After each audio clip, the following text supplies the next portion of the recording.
So, hello and welcome to Gen X Considers. I'm Nadine, your resident Gen Xer, and I'm happy to welcome Don DeKisto from the Don DeKisto Potential Juror YouTube channel, joining me tonight for my first live stream. Thank you so much, Don. Oh, thank you for inviting me and thank you for reintroducing me to Betty Broderick because I have had so much fun this week. I know you're not supposed to have fun watching a murder trial, but I did. And she is really a character. And honestly, I'm not going to lie, I kind of fell in love with Betty. I kind of What? did. Well, we're going to have a great discussion because, She's a. wow. I mean, of course, I don't condone what she did, but she's really something else. Well, I had forgotten. I was in my late 20s, I believe, when this all happened. I was living nearby mhm. in the San Diego area, and I kind of forgot about this whole thing until you brought it back up. And I kind of did see things, on and off. But yeah, thank you for having me. This is going to be a really interesting conversation.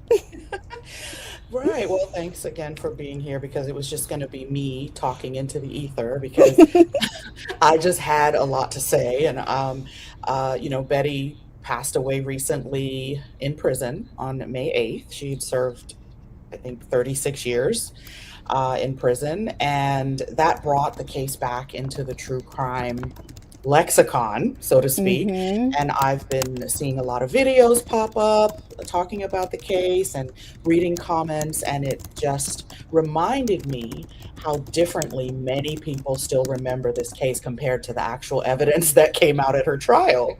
Um, Mm. a lot of people like you saying, "Hey, I don't condone what she did, but."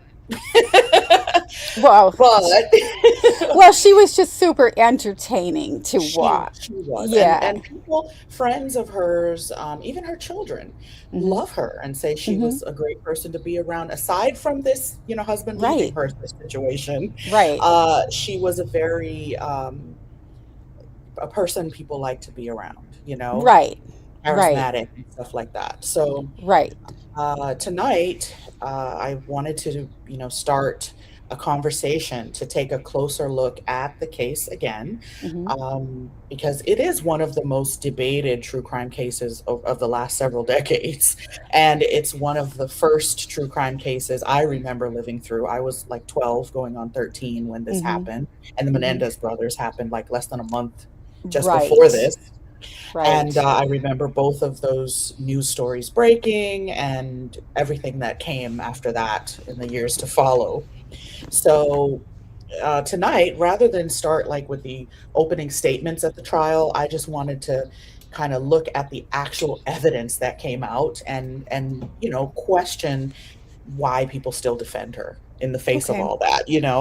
Right. So by the point that they're doing the closing argument and the rebuttal arguments, the jury has heard all the witnesses and the evidence, and they've heard the defense, they've heard the state. So I think that is a great place to start instead of starting at the with the opening. That's um, right. That sounds yeah. like a great idea. So, as we listen to that, as we chit chat, we're going to be looking at not just what they were arguing against her, but what evidence actually supported it, right? What the witnesses had to say, even her children, her two daughters testified for the state, and they were very different because I think Lee, I don't know if you saw any of her testimony, but she seemed to be backpedaling a little bit to Hmm. try to help her mom. Right. Whereas Kim, the older one, seemed a little bit more forthcoming in terms of, saying, hey, my dad was definitely not the one harassing my mom. It was definitely the other way around. So Betty's defense didn't get any support from either of them, really. Um, but yeah, she was definitely trying to say that Dan and Linda were harassing her and that there was no evidence presented of that at all.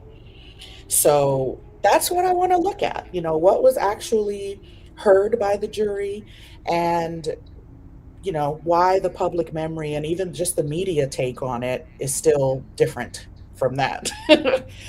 What do you think?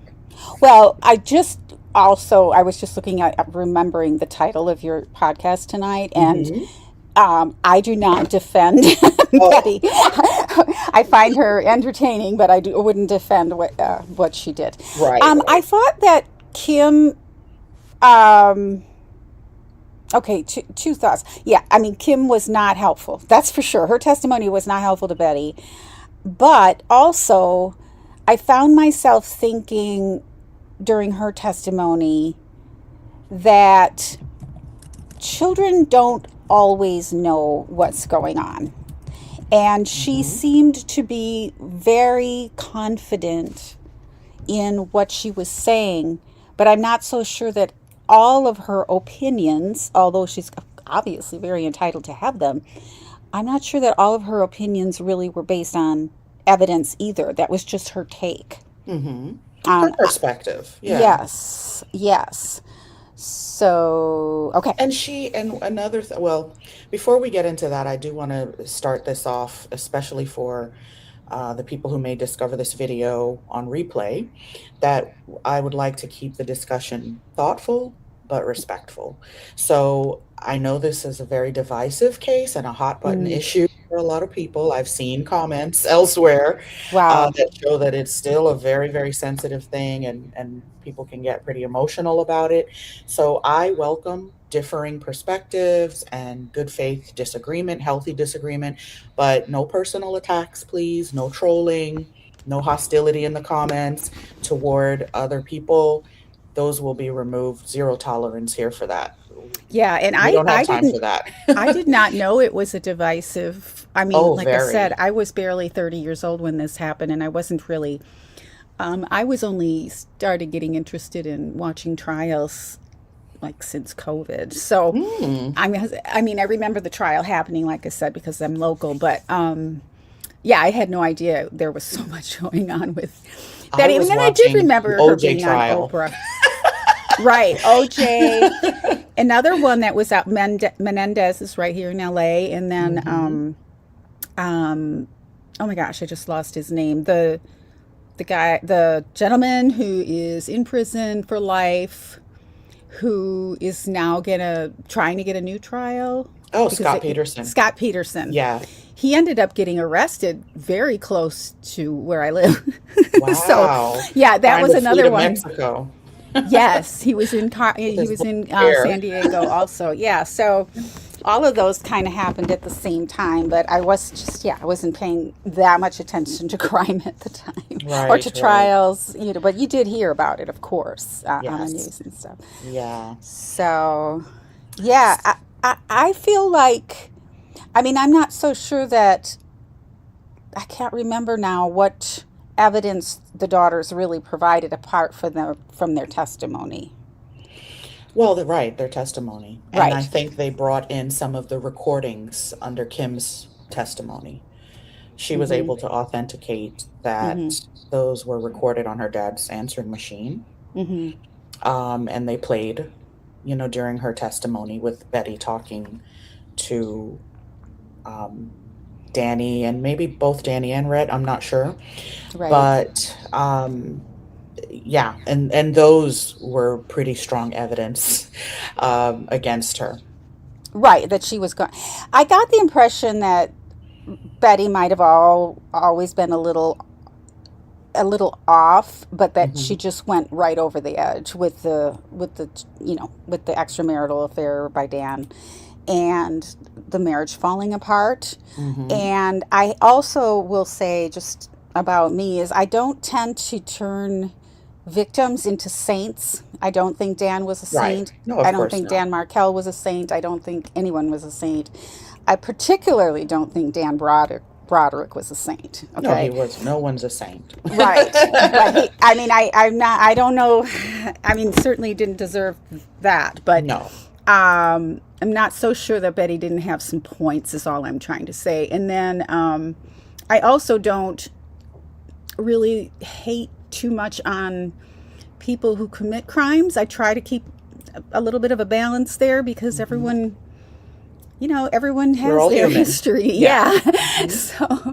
So just, that's just a little about my take on, so I don't tend to be one side or the other over the And top. that, and Yeah. I can respect that because that saves your sanity, right? If Right. you try to stay neutral, but if you feel too strongly, Mm-hmm. like I got so invested in the Casey Anthony case to Mm. to the point where when she was acquitted, I was bawling. I was so Oh, affected that I right. swore off true crime. I was like, Wow. not getting Sure. involved in anything ever again. Oh. And then I had to kind of, assess my perspective and say, well, at least she got off for killing her own kid, not somebody else's. Oh It's my like gosh. I had Oh to my try to God. find the positives Something. here. Right. Yeah. Right. But Yeah. I mean, yeah. there aren't too many people who do get away with big crimes like this. Yeah. So I can't. There are some that get convicted that I think probably didn't get a fair trial. If that bothered me. Mm-hmm. Um, the Delphi murders, for example. Yeah. I didn't Mm-hmm. follow that, but it seemed iffy. I mean, he did Mm-hmm. confess, but it seemed like a lot of people confess to crimes they didn't commit, right? That's right. But So, he was really being pressured. and he seemed a little bit off, Mm-hmm. to put it nicely. But like Jean-Benet Ramsey, they've had how many people confess to that? Yeah. So, yeah, I don't know Mm-hmm. about him. I don't know if he is the right one. I don't. I don't either. I don't think there was enough. There was too many things at that trial that didn't that weren't done properly Mm-hmm. and were done in secret. That Mm-hmm. there's enough. And even with Betty, I want to say it was really interesting to take a look back at what we only have the second trial, right? To look Yeah. at for the most part on YouTube and to see what was done. And I'll have some of those comments for you later if we have Mm-hmm. time. But if to see the way things were done, what was this, 35, 34 years ago, Mm-hmm. compared to today, she she didn't get a fair trial in many ways. There were things done during that trial that just blew me away, and I did Like take. what, for example? Okay. Well, one of the things that came to mind right off the bat was those mannequins with the Oh, post yeah, they were left sitting there. throughout the entire trial that would never happen today. Never. I That know. was terrible. Yeah, that That was, what do that they was call it? demonstrative. Demonstrative, but it's called, bringing it to the Adelson trial when they were complaining about how long Georgia would leave the images of Dan on the screen. Right. Um, I forget what it's called, but um, yeah, that's what that was like, having That them was just one standing in the courtroom. example. Yeah, I mean, just one example. It would never fly today. Never. But here we have Alma who is saying, I think he drove her to it. I kind of Well, think he did too, but I don't what think she evidence was. of that is there? This is what I want to talk about. Where's the evidence that he drove her to it? Well, the way that the divorce was handled, Hmm. and it's very difficult because I don't know that they were allowed to bring all of the divorce files into the trial, Hmm. but I could very easily see a lawyer, and they accused Dan Markel of this too. I don't think it Hmm. necessarily was true, but a lawyer of, um, kind of bullying her in, in court Hmm. and doing a lot of sneaky things, having her served at work, just a lot of things to just humiliate her. Hmm. But I do think that that could have happened to 100 other women and they would have murdered. I mean, there must have been something in her to allow her to get that off. Yeah, but that's the whole premise. He drove her to it.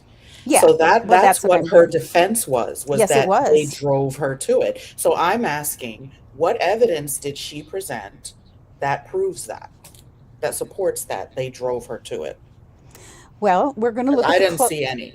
closings, and I did. Mhm. I mean, I thought the defense did a pretty good job. I thought the defense also was a little bit more talented than that prosecutor. It's interesting, it took two trials to get a conviction.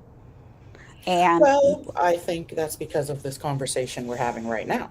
There I were don't know, two was people on the first, they interviewed people on oh, the okay. first, from the jurors, some of the jurors from the first trial, and they said there were two, because it was a 10-2 split, and there Mhm. were two who were holding out for manslaughter.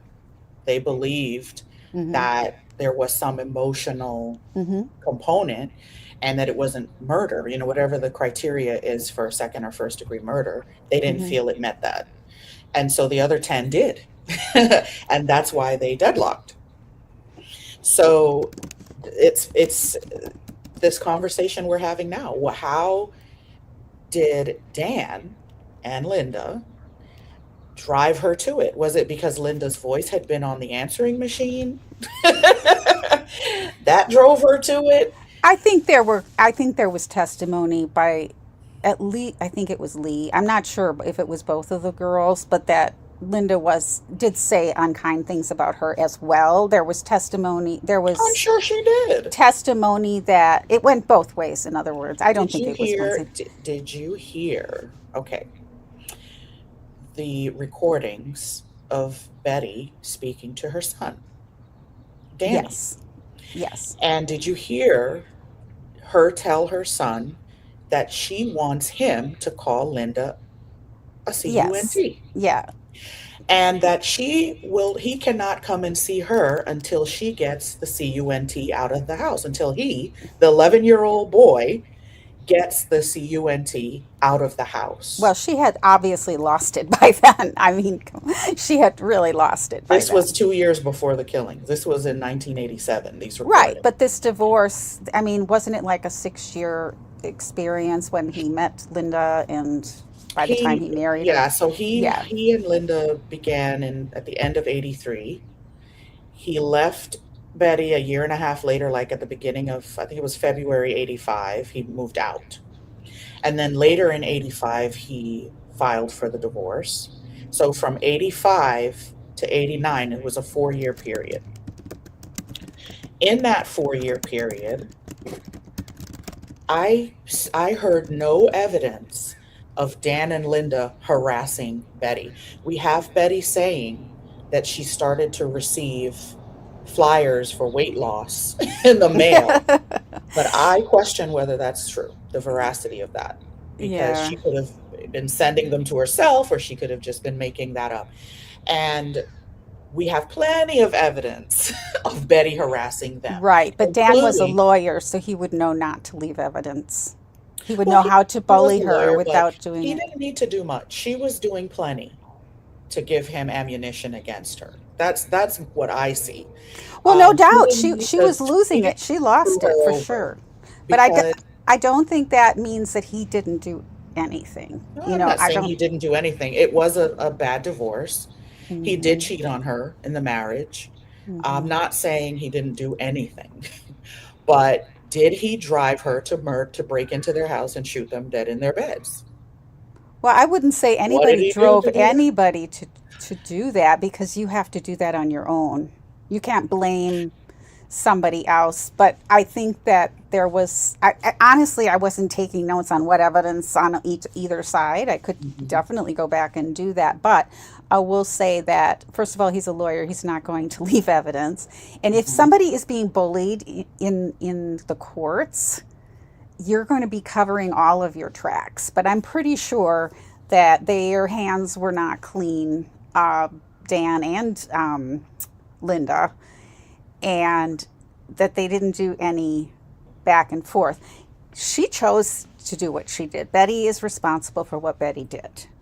And it's really sad that I didn't see speaking of evidence, any evidence of Dan ever attempting to get her help, attempting to use kindness, attempting to get her help. Because if she was really, I mean, obviously she lost it, right? Before this all happened.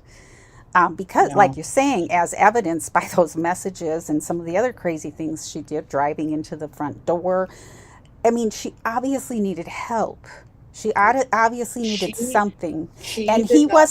he wouldn't answer her. He wouldn't give her the time of day. He just cut her off and she was flailing. And so I would say, I mean, if somebody is that off around you, first of all, yeah, why didn't he take her seriously? Like, they did have security at their wedding, for example, right? So he knew that she was somewhat of a danger, and but also to herself and to the children. So why didn't he get her help instead of just Get her ignoring her help and not answering the phone and because letting it go to voicemail? the only thing Betty Broderick wanted was Dan Broderick to come back to the marriage. And anything short of that, she was going to be on the attack. And We that's don't what know was, that. We don't know no, that we because do he know didn't that. do. No, we don't We know do know because he that. didn't do that. He The didn't. He evidence didn't. is came out at the trial. We do know that. We have the housekeeper who testified that this is a few weeks before she murdered them.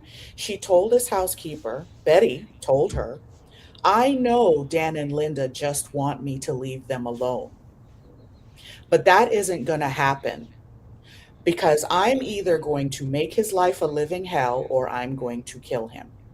What I'm saying that we don't know is we don't know that Dan didn't take other measures to help her because it didn't happen. I don't think that even if he did, I because don't of the think we can say testimony, that I though. think we can, because a shrink testified who Betty was seeing. Did you miss that? That's evidence. The therapist that Betty was seeing during the custody wranglings, okay, in court, that she created, by the way, because she abandoned the children on Dan's doorstep one by one. When you hear Betty tell it, oh, Dan used the courts to take my kids away. Yeah, it was pretty easy because you abandoned them on his doorstep when he wasn't even home. That's a fact.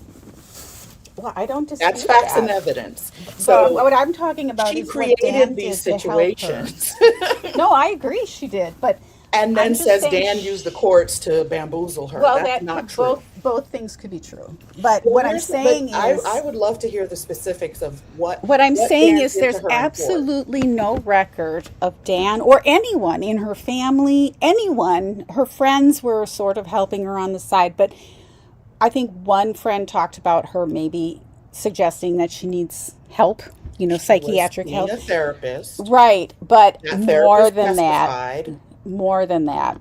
I Okay, let's mean, talk about what the therapist she did see testified to, because maybe you missed that. We should probably watch that. But she was seeing a female therapist, and the therapist said Betty Broderick is probably the angriest person she's ever known in her career. And she was concerned enough about the threats Betty was making in their sessions against Dan's life that she actually reached out to Dan to warn him. She also testified that Betty told her she will not be a single mother to four kids. He will die first. She refused to take the kids back. She abandoned them on his doorstep and then refused to take them back. so again, what I'm asking is then if that's the case, like at least today, and again, maybe what I was Hi, noticing is Judy. Judy's here. I know Judy's here. Thanks for Um, coming the in. the difference between if somebody made that kind of a threat in a psychology or psychiatry appointment today, Hmm. they would probably not be going home that night. Do you understand what I'm saying? I'm just saying why This is 30 wasn't odd years ago, so more it's a different time. exactly. And there's absolutely no very well, I shouldn't say no, but there's very little known about what measures were being taken until she got arrested. Then she Uh-huh. got arrested for violating the restraining order, and then she spent, I don't know, 3 nights in a Well, psychiatric she ward was type thing. Baker acted for running her car into his front door. Right, right. Right. So she had to go in Well, we for call it a Baker Act in Florida. I don't know what they call it over okay, right. there. For The yeah, 72-hour hold. Yeah. right. It's not, I don't think it's called that here, but yes, so Mhm. she had some attention, but what I'm wondering is instead of just ignoring her or saying, not answering the phone, that type of thing. I'm not saying you needed to be a slave to her demands. I'm Mhm. not saying Betty wasn't in the wrong on anything that you said. I agree with, but there's also, I think, a little bit more compassion might have gone a long way. We don't know how that would have turned out because that's not what pathway Dan took. Now, maybe you're right. Maybe it was a foregone conclusion, but you don't really know that until it happens. You can say, well, maybe she would have killed him anyway. Maybe she would have. But if I would have liked to have seen some kind of evidence that more was done to address her I don't think psychological, I don't think problem. it was possible when you hear, and I encourage anyone who listens to this on replay is not familiar with this, go back and listen to those excerpts of Betty talking to her underage little boys that Dan Broderick recorded on the phone because of the things she was telling these little boys. Um, she did not care about her children's feelings.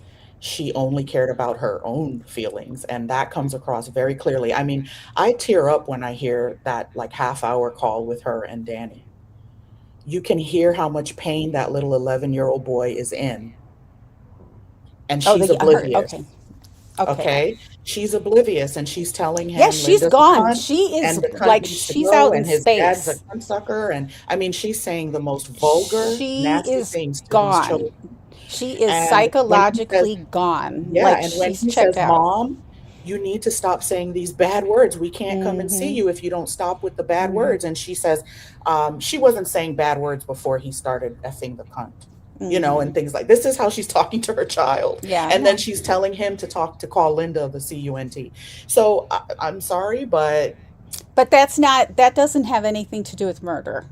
That was Betty. it Okay. has to it came in because it's state of mind. Okay, Right. it relates to her state of mind and also to Dan's and Was why he was recording this stuff and why he stopped answering the phone and let the machine answer it and stopped letting her talk to them because this is what she was doing. And then the housekeeper also testified to Danny when she told him that he could not come to see his mom if he didn't get the cunt out of the house. The 11-year-old is supposed to get her out. He runs to the bathroom, gets the scissors, and cuts chunks of his hair out. yes, I know. I know. Okay. I And don't think says there's any he's dispute about he's how trying to get the nuts she pain is. out of his head that his mother put in his Yeah. head. Yeah, I know. I know. I guess my That's Dan's fault? That's what not I Dan's fault. no, I did not say that. No, I It didn't was say you Dan's did. fault. I There don't are think still anyone has. I people hope not. But who Betty blames it my all on question Dan. was, as we started this going, is how far gone was she in the first place before all of this even happened? That was Well, what I was trying to get at she was because, diagnosed. There was the state put on a rebuttal case after the defense went, and they had a psychiatrist testify who diagnosed Betty with narcissistic personality disorder and histrionic personality disorder. And he testified for a long time going into why he has diagnosed her with those things and giving examples of the things she was doing that exhibit those traits. And I think she was always a mm-hmm, narcissist. Dan reportedly told people that once he married her, as soon as they got married, he knew he'd made a mistake. Something was not right with her. Mm-hmm. And But where did you hear that? Because I thought I heard. Say, I didn't get to see the whole trial because I only knew about this a week ago. So I only got some of the testimony in. But I did. I thought I heard that too. Was that in the trial? I'm not sure if it was in the trial or if I just heard it from a book or something. Mm-hmm. I can't pinpoint where I got that history from. Right. But Maybe it because was of the their brother. religion, you don't divorce. Right. They Catholics, and Right. divorce wasn't an Sh- option. She also had what, like 7 miscarriages? And she also had abortions that she didn't tell him about. Yes. Yes. And So that had mhm, to add to the anxiety and here's what I whatnot. think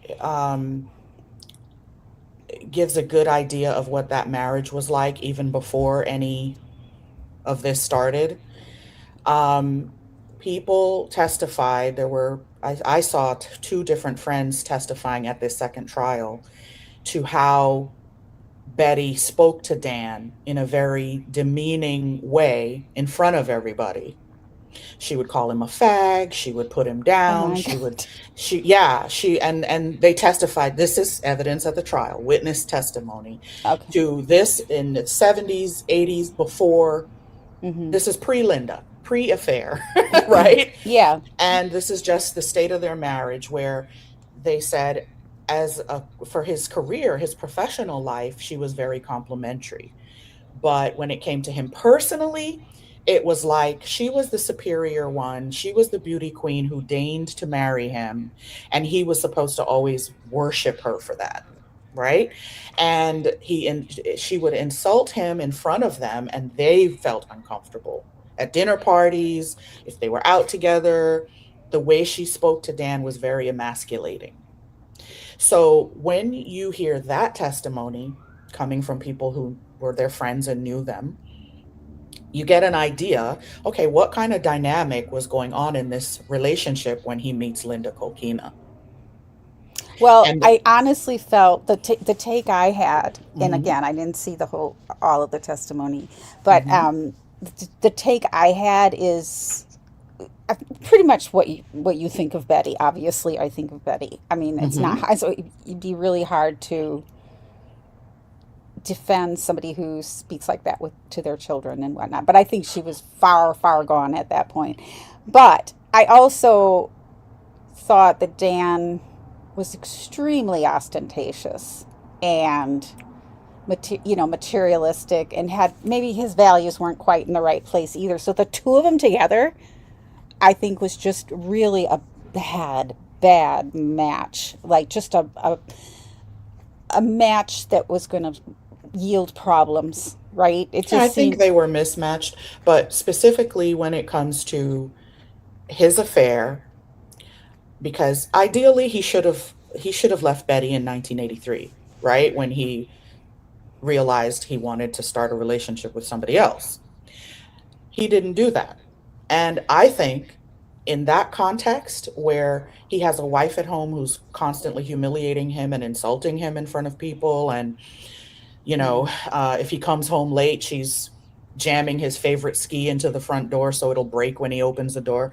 She was doing savage things for control. I mean, exhibiting these narcissistic traits even before. And her daughter Kim testified to those things, right? When Dan did something that upset her or that she didn't like, she was savage. She was She would, almost like, I mean, some of it is just almost comical. it's comical, but she It's did it's it. like Lucille Ball Being type married to stuff. somebody like that has to Yeah. be hell. And Hmm. and I saw an interview with Dan's brother where he said it was not a happy marriage. And I think Kim testified that since she was 7 years old, her parents were fighting and talking about getting a divorce, and her mom would say, "Your dad and I are getting divorced. Who do you want to live with?" Oh, I remember that part. Yeah. Yeah. So I she was remember like, Kim's testimony. as far back as she can remember, they were Mhm. fighting and it wasn't a happy No, marriage. it was just a really. I do think, though, you take her personality that was obviously already there, which is what I Hmm. suspected, and then Controlling you add to it, the and money. she did stay with him. She did have children with him. She did work, She did. and he did everything he wanted to build his career. And she, I mean, Supported him. rightfully thought that they would share in that. And then basically, it did appear from the outside that as soon as that started working out for him in terms of his career, it's like, okay, now I'm done with you. And Now I want a there were younger version of several you. there were several other lawyers at the firm who were doing the exact same thing. So they did Okay. have, so let me just say, and then in addition to that, the way that Dan handled things, he was gaslighting her. So you take her personality disorder and then you gaslight on top of it. And she About the does have a affair, yes. she does have a very dominant personality as well. Yes. So that had to just drive her right over the And it edge. did. She did I'm a not fake suicide saying attempt, and he right. burned his clothes in the backyard. Just acting She out, just she did acting all out. these things Yes. before he left. Those are the things that led to him ultimately deciding, I gotta get away Well, from he this was going to woman. go. Yeah, he was going to go anyway. I mean, I Uh, don't think the he writing was needed on the to. wall. He was 2 years too late in leaving, if you Right. ask me. Right. Well, yeah. So, but he had 4 kids with her. It's not that easy to walk out on a wife and 4 kids. So I can understand. And I think he probably enjoyed cheating on Betty because she was Mhm. such a B to him, you Mhm. know, and insulting him in front of people. He probably got some satisfaction out of cheating on her. And I think it was fairly understood too. I don't think there was any dispute about him not coming home at night, going out with the guys, drinking and all of that. And So staying out, because that that was did one of the not things help. That did Kim not said. help. Kim said they fought a lot about him not being home enough Right. to help her with the kids. Right. And Or yes, I can just support understand. her. Just support her mentally. I don't think she needed help with the kids. I think she had it handled. She has I think four she just want kids. Of course she needed help. well, no, she was very proud of how she took care of things, but Yeah, but I 4 kids think is a what she lot for. needed was attention because of her personality. I mean, anybody needs attention, right? But in Mhm. addition, on top of that, with her personality disorder, she needed m- more She needed control. she needed more attention for one thing. And I mean, I don't blame her for being upset about those things. Again, I don't think it's would lead me to do No, I some of think the it's a things she common I did. think it's a common issue. Hmm. My husband's not home enough. My husband's always at work. My husband's Right. working late again. That's not a novel issue, you know, but she did really outrageous things to Hmm. retaliate Yeah, she when did. he upset her. I mean, Hmm. that was just the state of the marriage before this happened. And I can see him meeting this younger version of her, because oddly, Linda does look like a younger version I of know she does. Betty. She does. And this person who is now treating him in the exact opposite way of his wife at home, adoring and complimentary and whatever. And when he Hmm. goes home, he's being insulted all the time and having his favorite things destroyed and, whatever. So I can see how that happened. And finally, at the end of 1983, was it 83? When did he leave her? 83. So at Yeah, the because end of 6 years before. 82, Hmm. Christmas 82, she had been suspecting this affair. Oh yeah. And so they had, had a tumultuous year or so Hmm. with him denying it. And like you said, gaslighting her that she's crazy and he's Hmm. not having an affair. And she said at Christmas, she wanted this blue sapphire diamond ring. And after everything he's been putting her through, she deserves that ring. And Kim testified to this. Um, he buys her a different ring for Christmas. Hmm. So Christmas morning, she opens her gift from him, and it's not Hmm. the ring she wanted, and she just eviscerates him Hmm. Christmas and says that this little thing is for a child and it's not worth the gas in her car to return it. She's just going to give it to Kim or whatever. Hmm. And she just went ape on him for not buying the ring she thought she deserved. And by February, he had moved out. He'd had enough. So she was clearly not a very reasonable person. She was a demanding woman and very controlling. So he'd had enough of that. and he moved out. Now, here's the thing. I'm just realizing I didn't even read the article. I know we I started meant to talking. read an article for people who may watch the replay and aren't Mm, familiar with the case. But anyway, um, when he moved, Betty told Oprah, she did an interview with Oprah in 1992, the year after she was convicted from prison. And she basically said, I fully expected that Dan was going to come back and we were going to quietly continue with we were going to go on like their friends had. They had plenty of married friends. They'd have infidelity in their relationship and they just kind of quietly go on. So she never imagined that Dan was actually going to divorce her. And that's what she spent the next 4 years punishing him for, because she told people she is supposed to be Mrs. Dan Broderick, right, period. right. And the fact that she was there working while he went to school, and this whole idea that when I hear people say, and I've been hearing that since this case, she put her husband through law school. And it's like when I think if somebody puts me through law school, that means they paid for my law school. That's what I think. Betty didn't pay for him to go to law school, but she was working, babysitting and stuff while he was in school. So I can understand why she feels invested, and that now that he becomes a millionaire, she is entitled to be Mrs. Dan Broderick and have this position in society, et cetera, et cetera. So when he leaves her and actually files for divorce, this is what led to the murder. She could not accept that she was basically replaced by Linda. And that, whenever that football game was in '89, where they all went to Oh, right. the Mm-hmm. Notre Dame Mm-hmm. game, Mm-hmm. that was their tradition. That's, I think, where she and Dan met back in 60 whatever when they first met. And when she sees that it's now Linda and the kids with Dan going to the game, that helped push her over the edge to killing them. So this was, to me, if you watch the trial, it's very clear that Betty was projecting. Everything she was doing to them, she said they were doing to her to justify and turn herself into the victim. But there was no evidence whatsoever. There was the other lawyer who testified, who was representing Betty, when he was trying to sell the house that they raised all the kids in. I think it was on Coral Reef, and she refused. He was wanting to give her everything she was asking for. She thought she deserved more than 50%. He said, okay. Dana was agreeing to everything she wanted, and the lawyer kept going downstairs um, to Betty because she had refused to come upstairs to the meeting. So she's downstairs in the car. Her attorney kept going back and forth, and she kept refusing to Mm-hmm. agree to accept any amount. Because why? It wasn't about that for her. She just wanted to be difficult. So when Dan had to go to the court to get an order to sell the house, that's when she drove her car into his front door.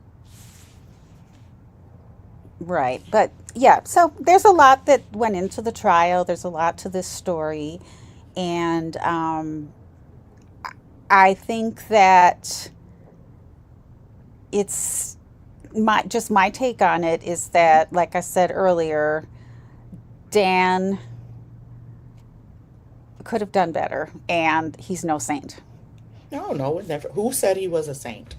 No, I'm just saying he's. That's all I'm saying. I mean, I didn't say you were saying he's a saint. I'm just. but I I have don't. never heard anyone say that Dan or Linda were saints. I've never heard that. Yeah, and Betty, I just. All I was trying to say basically is it just made me wonder what was going on with her all these years that she got to this point, and how did it get so far. I mean, if you've got a woman driving a car into your front door of your home while you and your children are inside, Yeah, like that person needs help, yeah. And how did it go so far without her getting what she needed? I don't know That what she that's needed. Who is going to help someone who doesn't want it? unless she is committed and, That's kind of what I'm thinking. somebody, some court takes away her freedom. Well, that's kind of, I mean, not forever, but I don't know. Yeah, it's just really sad because I don't even know if in prison she. The one thing I think that I find it's I feel callous saying this, but I'm just going to say it Yes. because one of the things that I found entertaining about Betty is Mhm. like, if you're going to do something like what she did in the end, she did it with reckless abandon.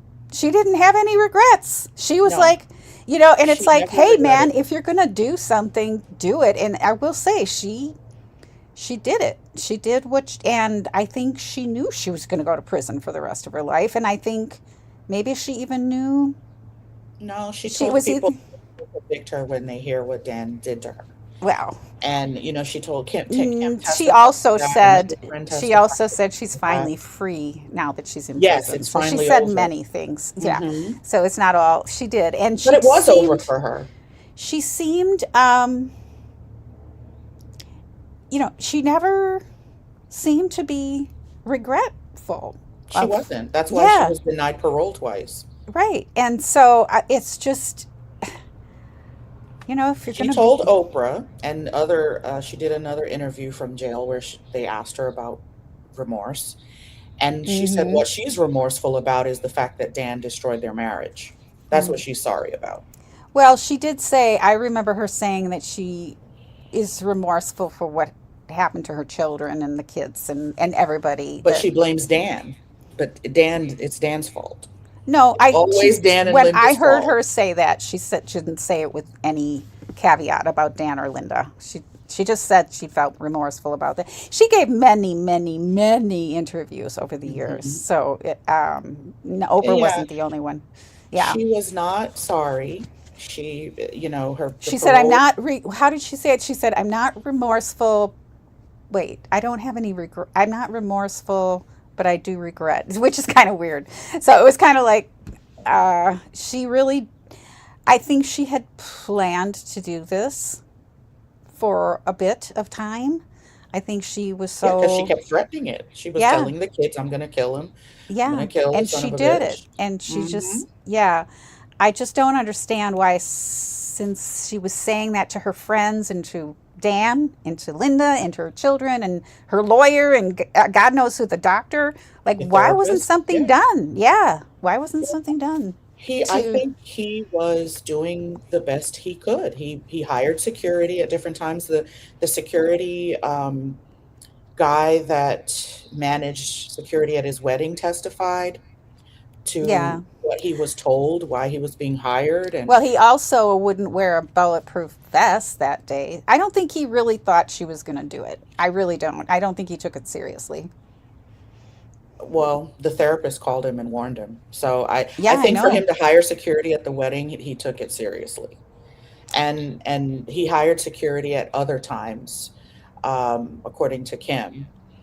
But I think, at the end of the day, there were ish times when he felt he needed to hire security. So obviously he was afraid of her.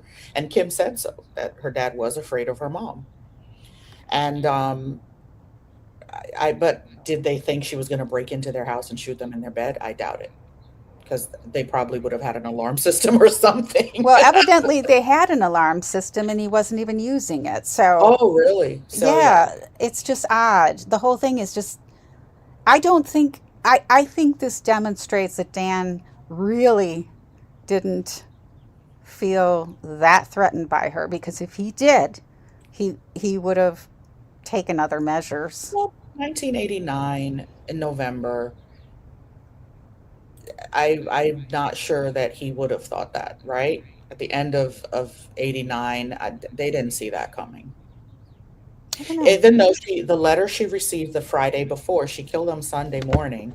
The Friday before, a lot was made about the letters from his lawyer saying, you're going to be held in contempt if you don't stop whatever it is she was doing. She would break into the house and steal stuff. Like she smeared the cake Linda made all over the bed.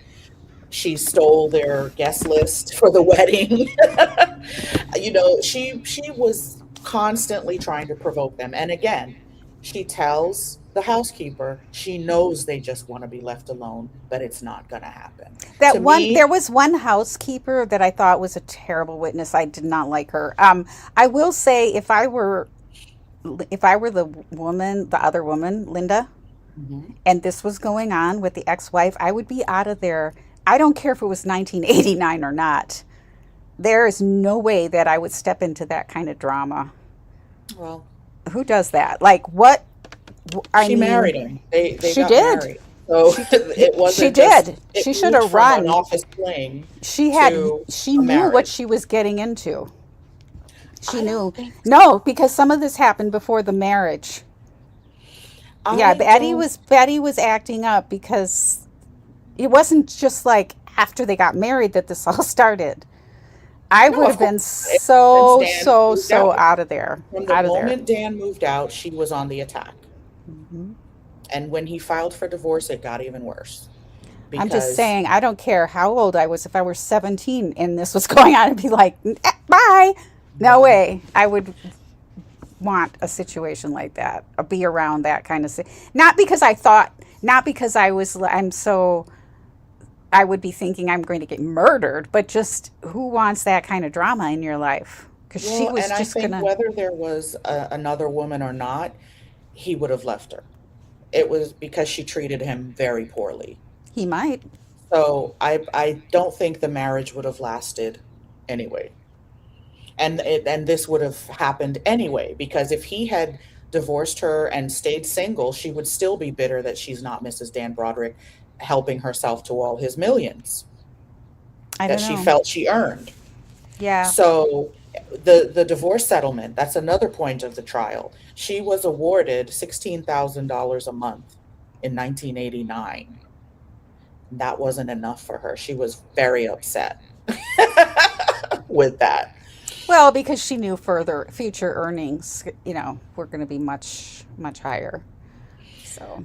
Well, this is why she was upset because he Well, I was mean, supposed to you stay don't have to married be to you her. don't have to be a lunatic or Betty Broderick to want more money than that, given the situation.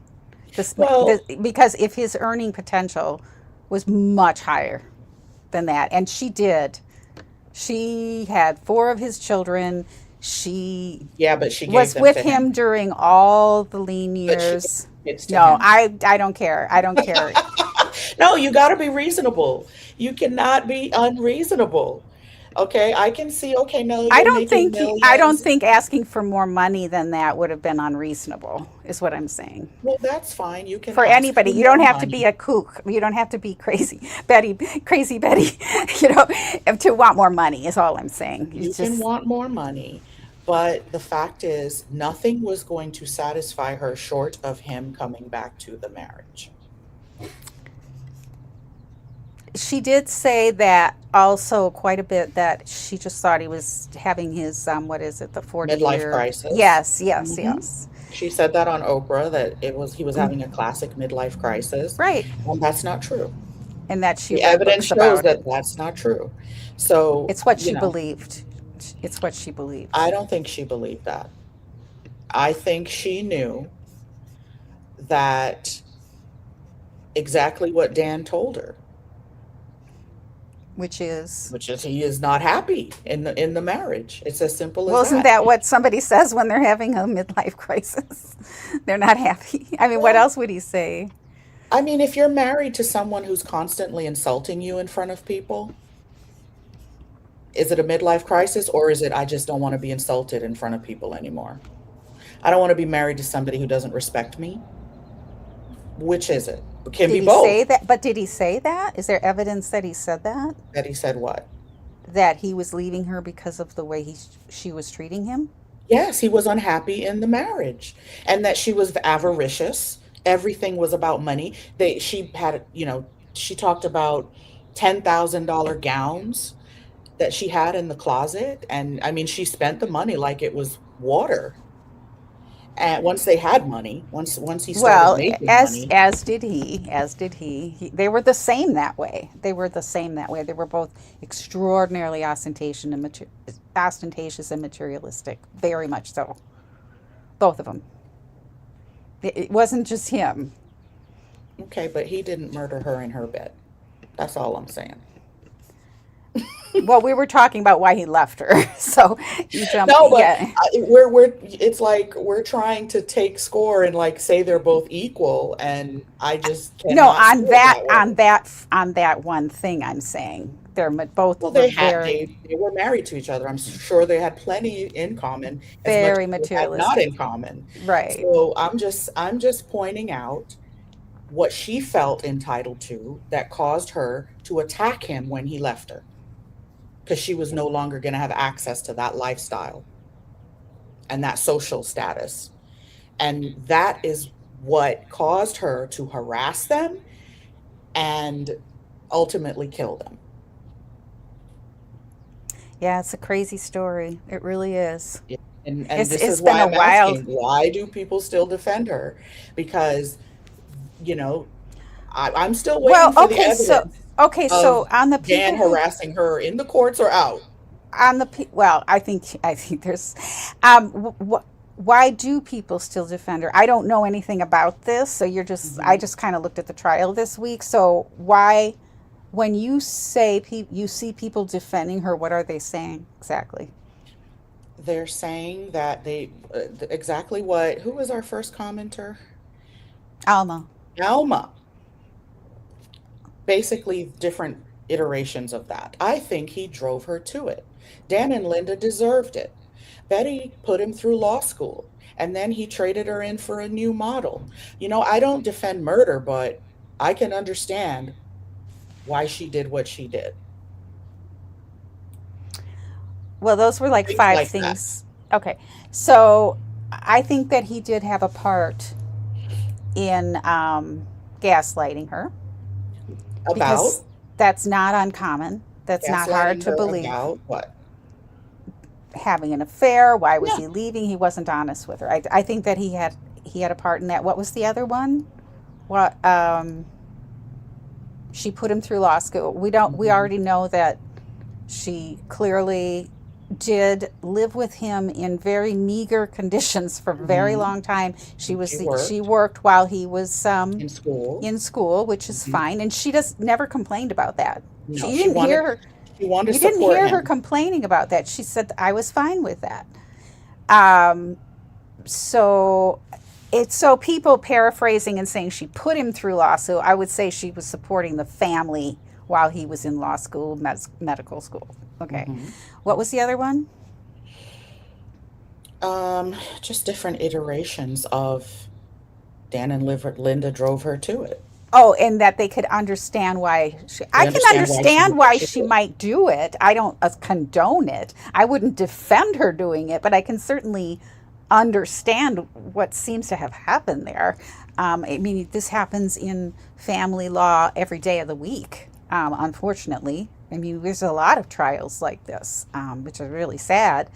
But I hope that people are not saying that they deserve to be murdered, because no Oh one yeah, people deserves are to be. definitely saying that. If you read the comments on Oh videos God, about well, this I don't want to case, read those. No, no, thank people you. are No, definitely thank you. saying they deserved it. I mean, not I'm not saying everyone is, because Right. you have the debate. You have people coming out and saying, "Are you crazy? She did this, she did that," and then other people defending her. So that's what motivated me to start this channel, to Right, right. have I that love it. conversation, because I I love it. saw I that love back it. and forth. Yeah. I would just say for me, like I think I started out with, it's like I don't ever think that anyone is 100% at fault and the other person is zero. Now, I'm not this kind of person who's going to say, well, it must be 50-50. It's always 50. No, no, no. It can be 90-10 for sure. It could be 80-20 for sure, like mostly somebody else's fault. I'm not like saying that it's half her and half him. But, and again, I would have to look at the trial in more detail Yes, I do to be able to recommend that answer some of your questions. for everyone, that, But I would look at the say evidence. my take on what I was able to consume this week is there's something wrong with that lady from the beginning, and it just got worse and worse and worse. And I'm just saying, how did this like not get noticed? And maybe Well, today it would get noticed. Like today we have mandated reporters. Like if she said something like that to her psychologist, they would have to report it to the authorities. They Hmm. would probably take her in more than once. I mean, at some point, somebody's going to have to notice she needs something.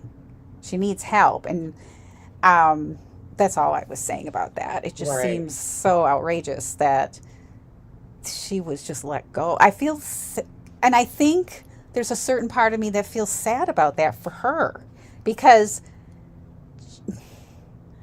look at what she's missed, like what she missed out on her life, her children. She doesn't even have, it doesn't even appear that she had the capacity to absorb that mentally.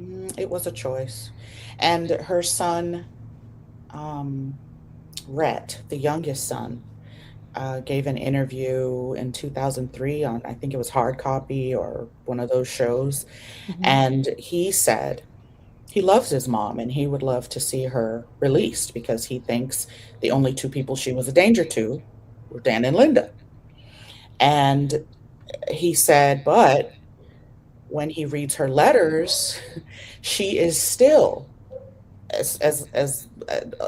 many years as 2003 railing against Dan and Linda to the point where he says he wants to say to her mom, you killed them, okay, they're dead, let them, stop bashing them in their graves. So she still maintained this rage That's why against she shouldn't be Dan and Linda. released. That's why she shouldn't be released. Exactly, that's why they Because, didn't no, let her I go there. disagree. She should not be released because I think I did see that clip. Hmm. And I was, and that's somebody wanting to see his mom, you know what I mean? That's And, his mom, he said so. but no, because if somebody, no, absolutely, she should not have been released. Yeah, because I mean, I she's a dangerous woman. There's well, no doubt about it. and it's naive of him to say, well, she was only a danger to these two people. Well, what if you piss her off? What if you Exactly. don't do How do what you she wants? know? Right. She had reckless abandon. Like she Yeah. did that without any, like if you're going to do something like that, I guess that's the way to do it. That's was my, I know it's a horrible thing to say, but it's like that's what I thought was just kind of like, damn, Betty, you know. Okay, you But know. Betty was unapologetically Betty. She Which you got I kind of love. And she went in the next morning, turned herself in. no, that same day she turned She herself in. confessed, yeah, confessed on the stand. It wasn't like she was hiding from what she did, and I respect that. Mm. But yeah, that's Well, also why she shouldn't be let out. I have no respect for Betty Broderick. Hmm. She lost me at, the conversations with her 11-year-old child, and Rhett was Sure. even younger. So listening to those, you lost me there. Well, Sorry. she was gone. She was, at that And point, she was just so far but she's gone. still unapologetic about that. I Oh, think she probably died still blaming Dan for everything she did in oh, response okay. to Dan leaving her. So that Mm, because that's basically what she said. Him destroying the marriage caused mm, all of this. So it's the same as somebody, you know, someone hurts me and then I react in a mm-hmm. really over the top way and I Right. blame them. And I say, well, if you hadn't hurt me, none of this would have happened. That's what Mm-hmm. Betty Broderick does. Mm-hmm. So, no, it doesn't work that way. Yes, your husband cheated on you. Yes, he lied to you. Um, but that does not give you the right to do the things you did in retaliation. And that's where I sit on Betty Broderick. Um, the facts that came out at the trial show that she was the aggressor. She was the one harassing them. She was the one who stated she was not going to let him live in peace. And why? Because he should not have left her. Period. So at her trial, she comes up with this idea that Dan was physically abusive to her in the marriage. There was no evidence of that. That, Dan was, Well, there was some bamboozling her. tests. There was some testimony of him breaking things and throwing motorcycles down canyons, But and not at her. Not well, physically abusing her. That's what she but accused him of. that can feel threatening if somebody is hitting, a door, breaking a, that can feel. Someone can hit a door, they're not hitting you. There No, is that still a is that. difference. You know what? If you're a man and you do that, you're gonna get. You're and the woman calls the police. You're gonna be But charged. he still didn't hit you. So I think it's important to make that distinction. You hitting a door in anger or beating up something in anger is not you beating me up in anger. So I might get scared, Right. but you didn't hit me. Well, I'm So just saying she she made could that have up. It felt. wasn't true. There was no evidence that he physically beat her. And Kim testified that she always laughed and talked about the fact that she was bigger than him. She was not afraid of him. I didn't think Kim's testimony was 100%. Um, I think Kim was mad. I think I took some of what Kim said with a grain of salt. So just that's my take. Well, That's just I'm just I saying don't that's think how she I feel. got, uh-huh, but I don't think she got on that stand and lied on her mother. I I don't just think don't she see that. I lied. found I her think credible, yeah, I and don't think she lied, but I think she had a slant to her and I well, think she she was admitted that mad. she was angry at her mother because Yes, she didn't like some of the 100%. things she had done. And I But you could think tell. It was pretty obvious. She was yeah, but I don't yeah, a think little it over the made top. her lie, okay, and make things look worse on her mom than they really were. Um, But I again, a think child is never, ever going to have the insight into a relationship that, but of their parents. They're no, but never the going, child can and testify to what they witnessed. especially if the parents kept things quiet, went in their own room to fight or whatever they did. They were not openly No, but the kids witnessed things, fighting in front right? of the They children. They witnessed would her take throw a it ketchup into a bottle at him. She burned his clothes. They were there. She drove her car through his front door. They were there. Dan was not making her do any of those things. And they well, were what we were there as talking about was witnesses. whether or not Dan was did anything that might have been temperament, like acting out in with his temper. No, I physically assaulting her because that's what she accused him of in the trial. Yeah, I don't know that I remember that. What exactly did she say he She did said that he was physically abusive to her during the marriage. on a regular basis? That's what she said in her defense. Yes. I And don't that remember that that. those accusations never came up until the trial. Sure. I So, would say I mhm, probably watched her testimony a long time ago, mhm, and I don't think I got all the way to the end of the trial, so I didn't see her testify because I had to right, jump then to the closing. So, yeah, right. yeah, so that's why I ask. Yeah. Wow. So we have talked an hour and it I gotta feels just like I say, blinked. I know that's how it works. That's how it works. Did you still want to? I just want to quick. Can I tell you my the fun stuff I had Yeah, with the yeah, trial? sure. Okay. Well, first of all, that video in the opening by Yeah. the prosecution where they made reenacting her steps as if it were Betty walking into the It was house. so slow, painfully It slow. was creepy but effective. Creepy as hell, but effective, but also wrong to allow it. And it would have been he would have never she would have never been allowed to do that in the trial today. No way. It was so bad. And the defense did object. He's like, "What?" Okay, and then I think I did mention those mannequins being in Yeah. the courtroom. Come Mhm. on. I mean, talk about, just emotionally getting the jury emotionally involved. Why on earth were the daughters in the courtroom hearing everybody else's testimony, including the opening statements? Those They were were. witnesses. Hmm. Yes, again, this would be a And so was her mistrial. boyfriend, Brad. Yes, this would be a mistrial today. An appeal. She would have gotten a new trial again. And it would have, Um, I don't think it would have turned out any oh differently. my, well, no, she would have had another mistrial too, and a third, No, but I and mean, had if a she was retried a third time, I yeah. think she would still be convicted. Well, and it is what it is. But she should have had a new trial. I think she had. I can see why some people think she had an unfair trial. I can Hmm. definitely see that. Um, I But think she the had the judge. opportunity. She exhausted her appeals and all I that. think the judge started out a little bit. Um, favoring the prosecutor, but then the prosecutor was bossing the judge around, and he's like, "No, I'm the judge here." I thought that was pretty funny. I didn't really love that prosecutor. Carrie Wells went on to become a judge, and Yes, she she did. Yes, recently, I don't know if it was recent, but she practiced for like 30 years and retired she from the also did a bench. lot of work for abused women in San Hmm. Diego. So, Hmm. um, and then one of my first thoughts was at the very beginning, and these are just my notes. She's just crazy. Is she just crazy? Because I think she's been crazy. I'm sorry to say crazy, but a very unbalanced person for a long time. Um, I thought her daughter was kind of unlikable. I liked Kim? Kim. I had a hard time with Kim.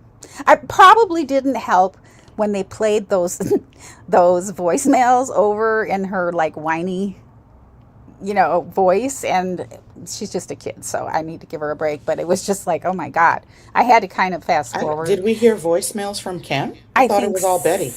so. No, she was crying and no, I think it was Kim. I hope it was Kim. Maybe it was Betty. I was probably half asleep. I don't know. It Yeah, was I don't annoying. remember Whatever it hearing was. any voicemails from Kim. It Maybe was it was all Betty. Betty's recording on Betty Danny's has a funny Handphone. little whiny voice too, Yes, she doesn't does. she? Yes. Yes, And yes.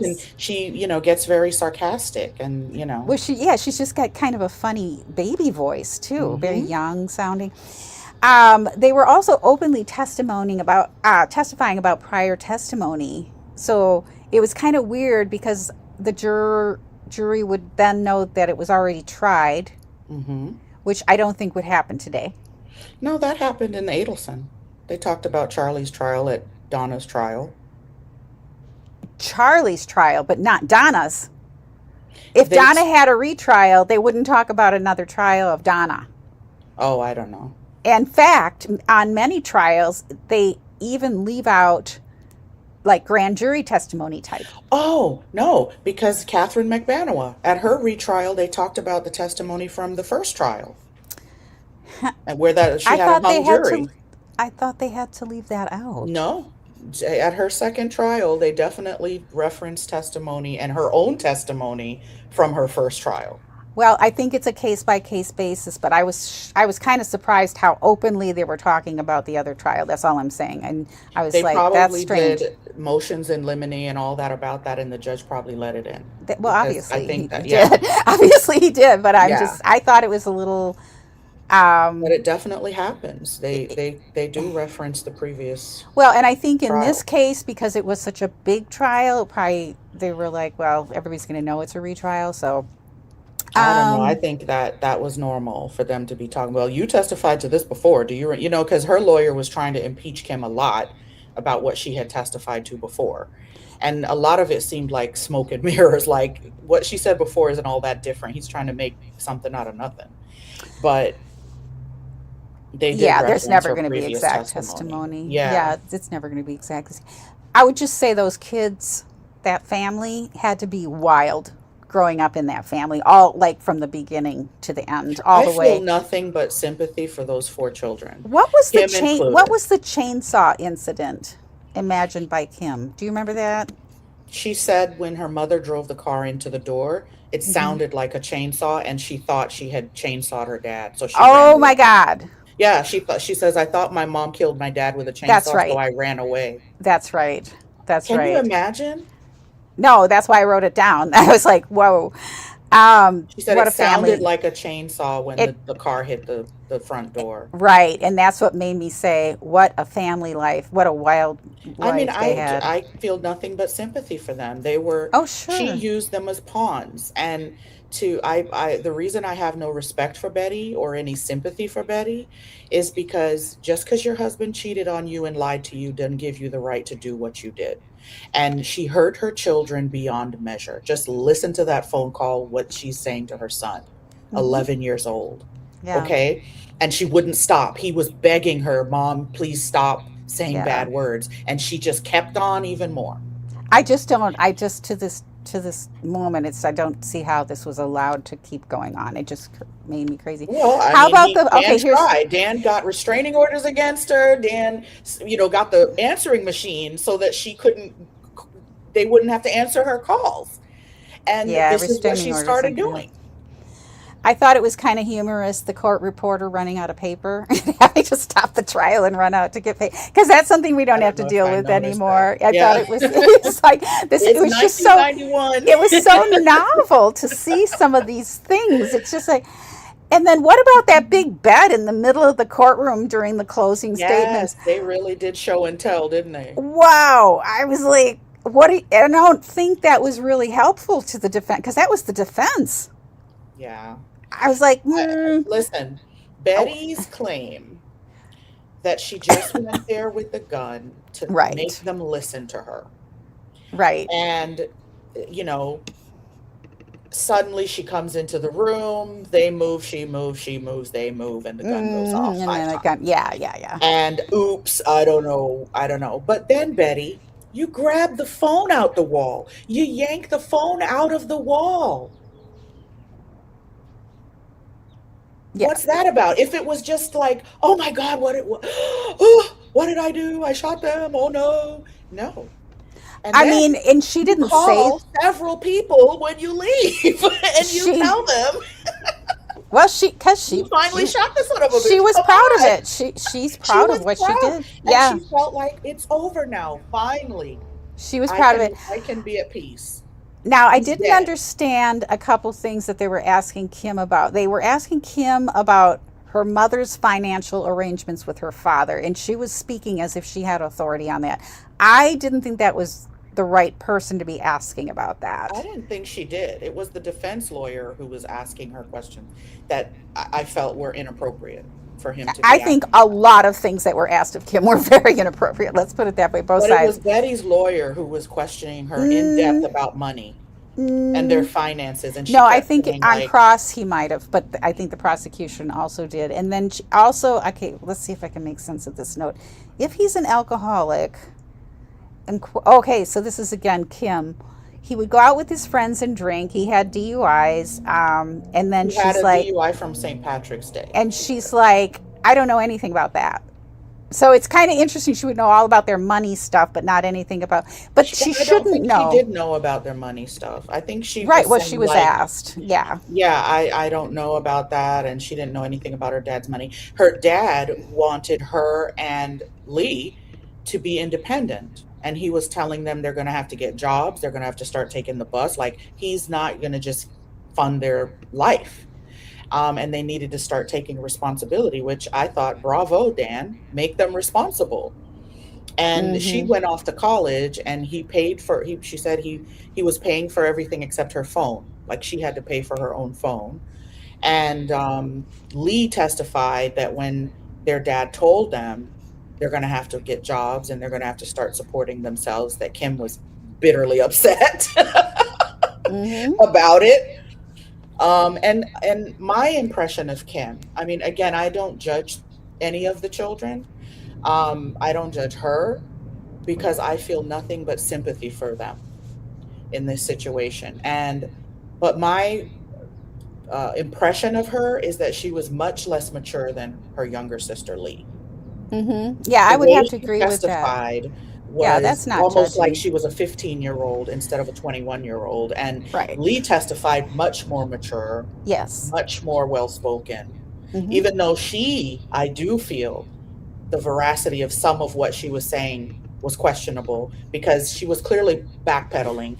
And the prosecutor impeached her on one point where during the custody court hearings, when she met with the judge in chambers, what she had told the judge was different from what she said in her testimony at the trial. I also noticed that Kim was testifying. They were asking her questions. She was testifying about what Lee was saying, that Betty said. It was like hearsay upon hearsay. And I'm Right. like, has nobody going to stand up and say hearsay? I'm like, hearsay. And, and then Well, they probably ruled it. I I'm thought sure it, he did, but the I judge thought it probably was ruled it was weird admissible. that Lee, speaking of Kim, you mentioned about responsibility and all that. Why, why? Dan's a lawyer at this point. He's got plenty of money. They're out of debt, or getting out of debt at least. And he allows them to foreclose on their MG midget, on a car. They foreclosed. They didn't just like he didn't take the car away and bring it back to the dealership and pay it off. Whatever he let them I'm foreclose on thinking it. that was Kim's car, right? Yes, It but has no, but something he to was do with driving her. it too. He was driving it But too. it had something to do with her. And I'm not, I don't But remember, why I let don't it know about that. foreclose? You've got money for that. Come I on. don't know. I just I thought that didn't, was weird. I just I thought didn't it pay was a whole lot of attention to that, but I super know that weird. he was trying to discipline them and make them realize that they couldn't, ride his coattails, that they were going to have to take responsibility for Well, you themselves. do have to understand where they grew up and the school that they went to, the schools that they were going to, and the people that they were rubbing shoulders with had Mm-hmm. billions more than Dan, right, at that Mm-hmm. point. And Mm-hmm. so they were around very wealthy families, and they were just wanting to do what the other kids were doing. Which is natural, but he Yes. was doing the right thing and not indulging that. I don't Because know. I he's thought he teaching seemed a them little cheap. responsibility. I thought No, I think it's important to teach children who grow up in privileged homes I do too, but I thought he responsibility. was being a little bit weird on some certain things. I can't. He That disinherited was the Lee. one. That was the one thing that I took note of the midget. But I thought there were other things that I thought were, that's odd. That's an odd He choice. wrote Lee out of his will. Did you know that?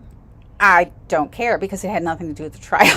Was Well, that in the trial or I'm not, I don't think it was in the trial. okay? It's Okay. just a part of Yeah. about the story, the family story. But yeah, she was Did on he? drugs and she was having disciplinary issues. She was butting heads with Linda. She testified to that. Oh, I did not like the way that housekeeper spoke about Lee. That's what I didn't like about her. The one Mhm. housekeeper who was the mother of the other younger one, Mhm. I forget their names. Do you know what I'm talking about? I think so. There was like a babysit. I don't know, they're calling them housekeepers, but whatever, nannies. Mhm. And she had a daughter who also worked for that family. But Mhm. she was not, I thought she was just so off as a witness. She had problems about Lee. She That did. would, but no, that wasn't her place to say it. She wasn't asked about that. It was in it was just volunteered. She was very judgy. I did not like that lady at Well, all. well, Lee did have problems, and she testified that Hmm. She Linda did.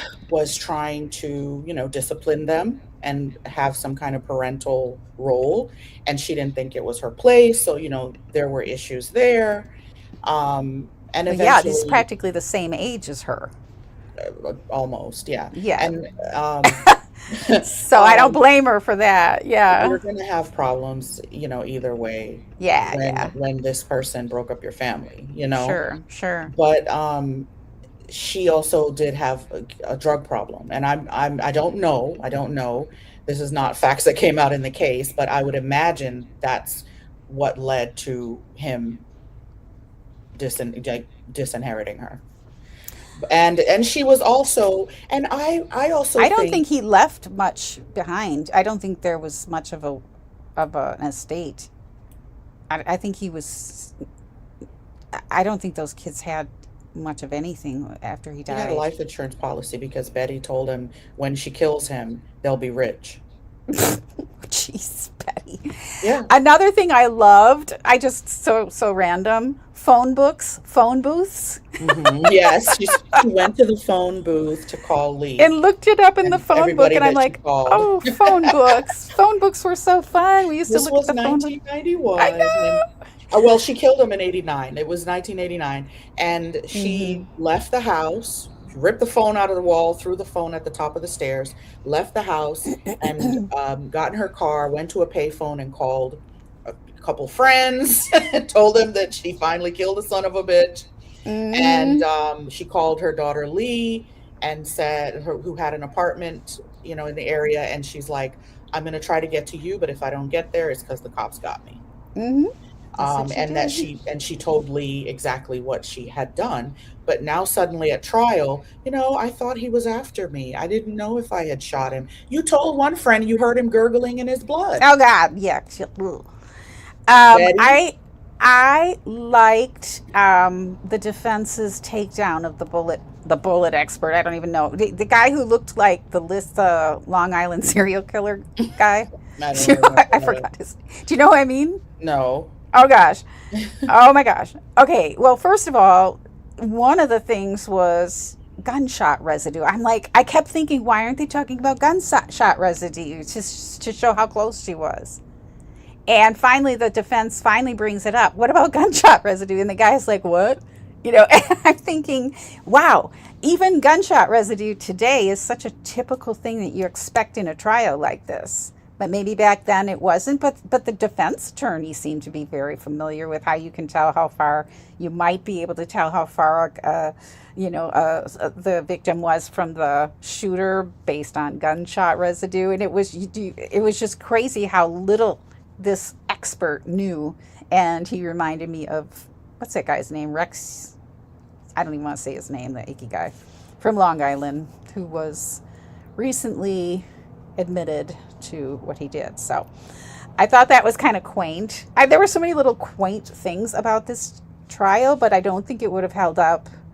It would have been a much more robust trial, and maybe it would have made it through the first time right today. I can see how it was a mistrial, to be honest. I think they're lucky it wasn't a mistrial twice, or that the defense didn't get the involuntary, to be honest. But since there were two, I still think the judge would have found a way to keep her in prison for at least 50 years. I'm pretty sure. Well, I think And she wouldn't have it made was it. clear first degree murder. Well, yeah, um, I do too. I do Someone buys too. a gun a month before Absolutely. her ex-husband remarries the woman he left her for. She's constantly telling multiple people who testify that she threatened them. Her kids come in and testify that she was constantly threatening to kill their father. And she buys the gun. She's constantly threatening to kill him. She gets in her car. She steals her daughter's key to his house. That she goes, oh, her key just happened to be in my pocket. That's basically what her testimony is. Like, oh, Kim's key just happened to be in my pocket. And I go, oh, yeah, Dan has a funny looking key. Wow, what a coincidence. And she drives over there, happens to be 5:30 in the morning, to make them listen to her. She's gonna let herself into this house, enter their bedroom when they're asleep, wake them up at 5:30, and they have to listen to her at gunpoint. Yeah, that's gonna go over really well, Betty. Well, and Like, this is why wow. I don't think the prosecutor did very good, because Mhm. I think you and I both agree that it was first degree murder. Okay. I think the How did it evidence get a supports that. mistrial and then they only second degree? And did you see the prosecutor shaking her head back and forth? No. Yeah, I think Yeah. Yeah.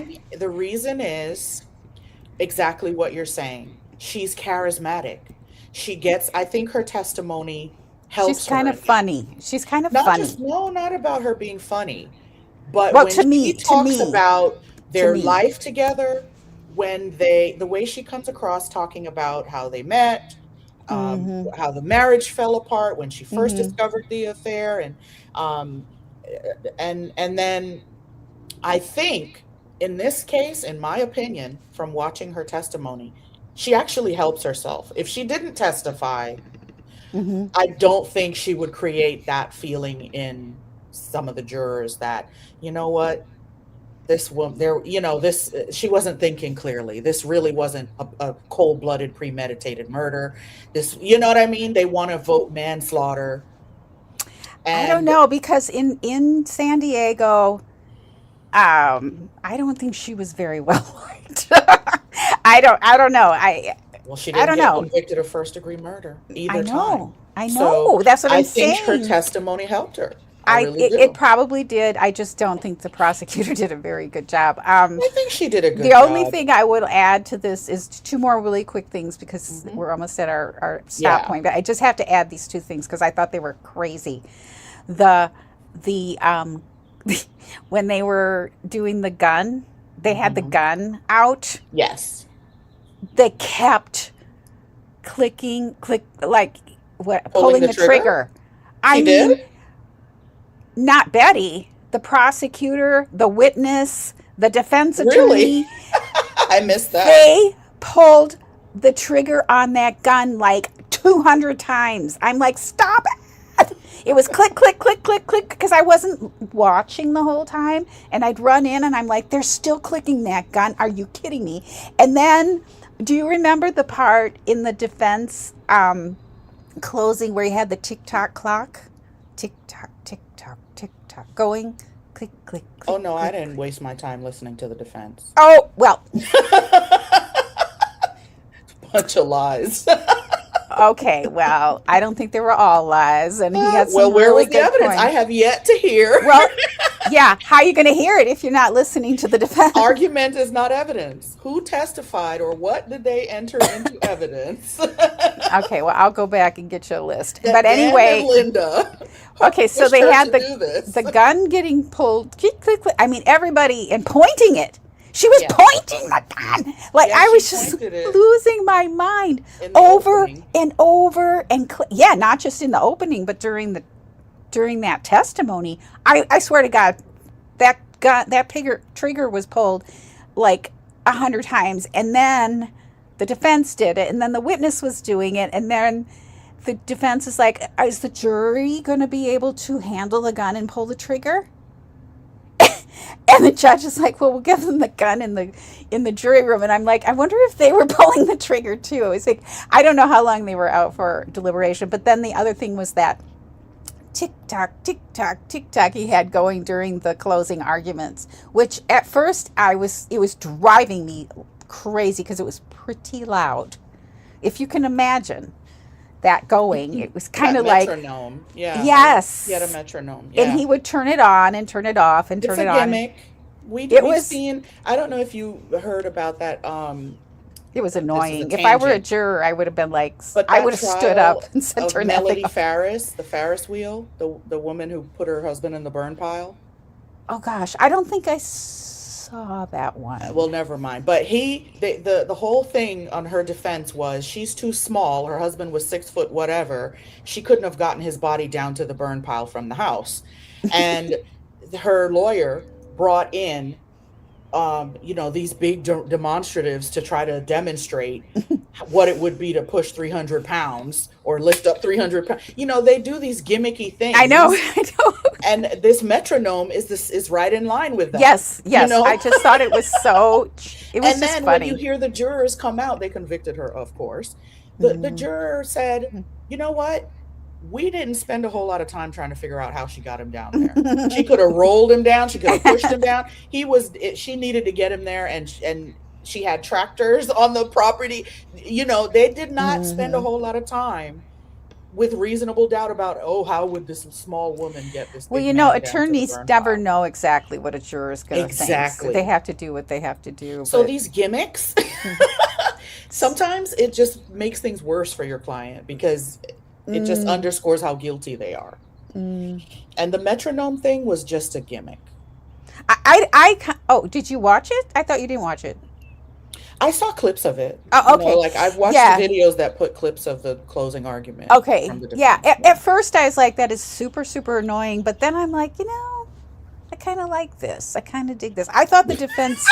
I think the defense attorney did a very good job with what he had to work with. Well, there's argument, neither the state's opening statement or closing argument or the defense opening statement and closing argument is evidence.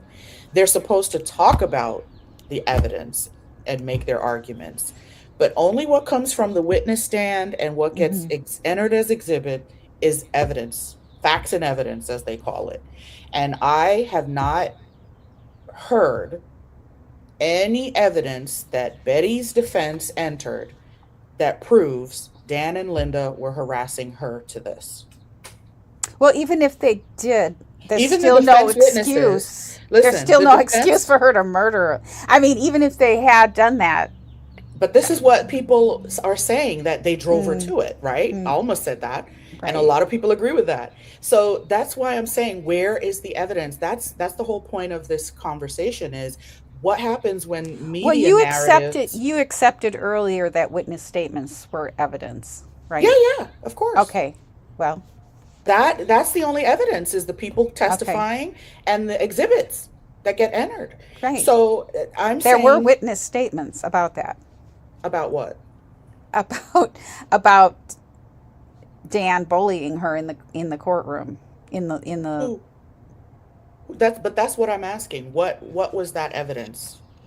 witness statements. Who said what? And I don't remember Be if specific. there was more evidence than witness statements, but there was evidence of that. What specifically though? Darling, I didn't take notes on that, but I can go back again. I mean, Because I that's only what. had 1 week to prepare for this. Calm But you're down. saying there was, and I'm saying, okay, give me this the deets because I haven't heard it. I can't do that for you tonight, but I'll get back to you on that. Okay, Yeah. but to say It was that definitely my impression that there was evidence. Let's put it that way. the defense witnesses seem to help the state because they would admit that Betty would make threats and this and that, and they were there mostly to provide evidence that she was a good mother, that they witnessed her being a good mom to her kids, blah, Hmm. blah, blah. But as far as somebody providing evidence that Dan was bullying her and harassing her and wouldn't leave her alone, I didn't hear it. Haven't heard it. Yeah. And I don't know the answer to that right at this moment, but I will say just in general, it wouldn't be hard to believe either. So, hey, Top Cat. We're bickering. Hmm. No. No, we're not bickering. It's the Betty Broderick case is very, It very has her high triggered. emotionally. She's very triggered because I'm coming into this very blind. Okay, I'm like, okay, I'll watch as much as I can of the trial to prepare, and I did as best as I could because there's a lot. I didn't have a chance to see the whole trial, but I did actually watch a lot and I found it very entertaining. And I'm Yeah, really happy and I'm very interested now to see the whole thing again and maybe in less of a rushed kind of fashion over time. Um, right, right. And so but to yeah, me, it's but like the Nadine, I just wanted to say to Top Cat, Mhm. but Nadine has a way more experience with this trial than I do, and has really, and you're just, I think what you said to me, Nadine, which I thought was really interesting, is when Betty died recently. It's only Mhm. been what, maybe a month now? Has it been a whole About a month? month. Yeah. Yeah, when Betty died in prison recently, you were finding a lot more content on YouTube, on online about her being the damsel, or not the what? How was The it victim. framed? The vic. Yes. That she Yeah, was, driven to do it, basically. That's that kind of argument. yeah. And so my impression was, but I still will have to. I will just have to say that I still think the defense did a good enough job that they got a mistrial and then they got a second degree murder, which both of us agree it was first degree. Um, so the defense must have been doing something right. I don't think so. I think it was her. I think it was her, and she Well, offered the best. that's included. That's the Right, in defense. her defense. But I Yes. do think if she had not testified, she might have Hmm. gotten convicted of first degree. But I think she helps herself when she testifies and she shows her emotion, even though she's lying through her teeth a lot of the time. And she gets impeached on cross examination and all that stuff. Even the jurors that they interviewed after for the second trial talked about that her credibility really took a hit on the cross. Hmm. Inconsistent statements. You told this person this, and the other big thing: everybody's lying but me. Do you That's think? the big thing with Betty. Do you think No, I she didn't tell that person believes? that. No, I didn't tell that person that. Yeah. Everybody's lying, including her kids. She's the only one telling the truth.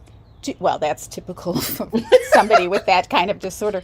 Do you Yeah. think she believes her lies? Because a lot of these people with this kind of disorder do believe their own lies.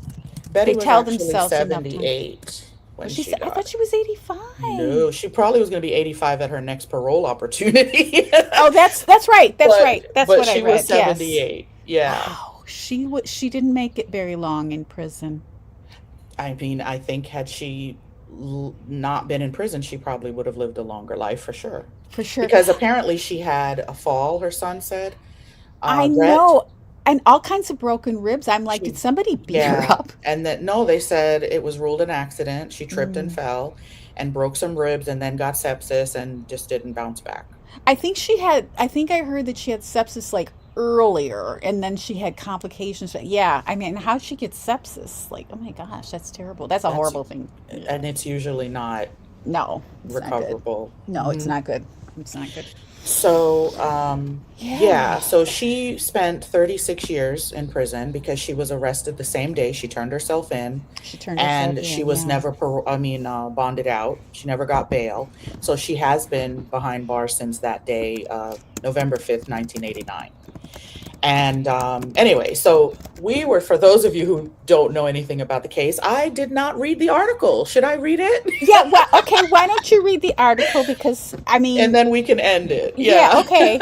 Yeah, let's take a look. All right. Let me read the Because short you were like article. not going to let me just get through my list without Oh, so go challenging me ahead. on No, it. finish your list. Go ahead. No, no, that was it. I'm just saying Oh, okay. we had a Okay. lot of firing exchange there because Yeah, because I'm like, where's the evidence that Dan was harassing her? I'm like, I just made a list of what I liked. I wasn't doing that. Calm down. No, but I'll no, do but that it's all next good. It's time. all good. Okay, here is the this brief article. Yeah, let's see it. Can we see it? Yeah. Okay, so this is from the Times 78. of San Yes. Diego, and it was Mhm. written May 9th of this year.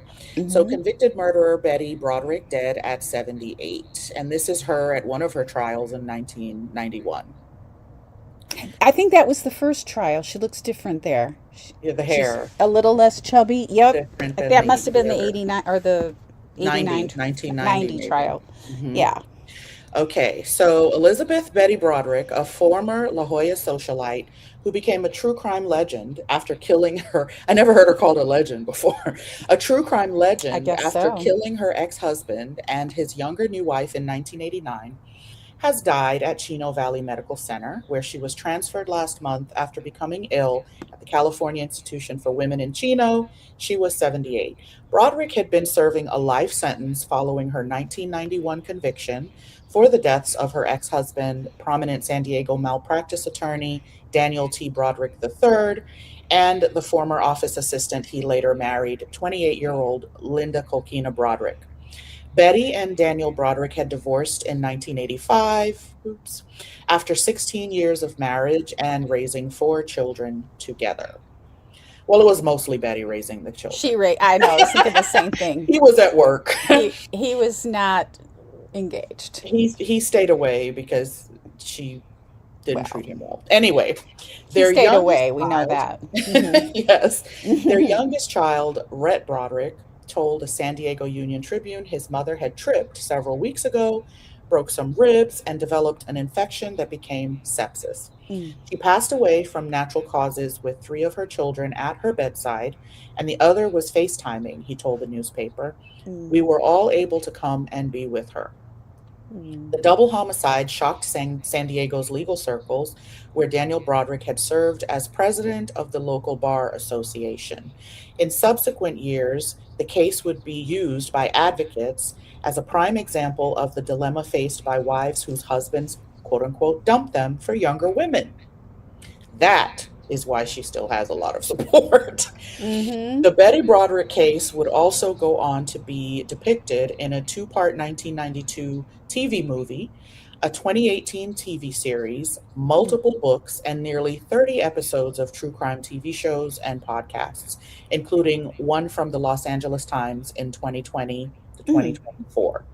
The 1992 movie starred Meredith Baxter. Meredith Baxter, and it That was came up in my timeline. she chewed the scenery so much playing Betty. It was fun. Yeah. According to too far. According to trial testimony, the New York native fired 5 shots from a 38 caliber revolver in the early morning hours of November 5th, 1989, three of which struck her ex-husband and his wife as they slept in their Marston Hills home. She had entered the home using a key taken weeks earlier from one of her daughters. The couple had married in April 1989, although Broderick suspected the two had been having an affair while she was still married to the attorney.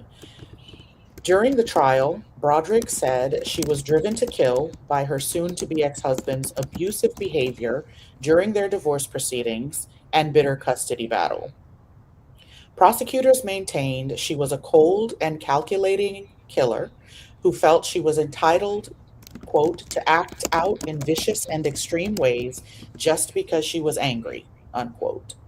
Broderick became eligible for parole in 2010 and 2017, but was denied both times after the Board of Parole determined she showed no signs of remorse. That's for sure. I think that's the end of it. Yeah.